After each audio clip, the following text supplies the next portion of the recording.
In question 4, it says that the gender is derived from the 5th letter of the customer ID.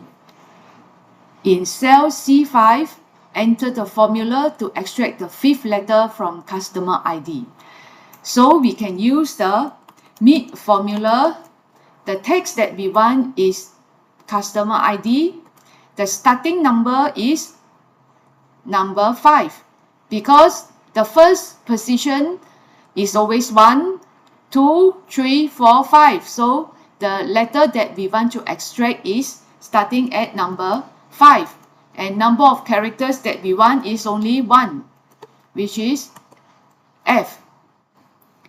Now the next question say, enter a 6-digit random number as the PIN. So we use the rand between formula. The bottom number will be 100,000 and the top number will be 999,999 because we want a 6-digit random number.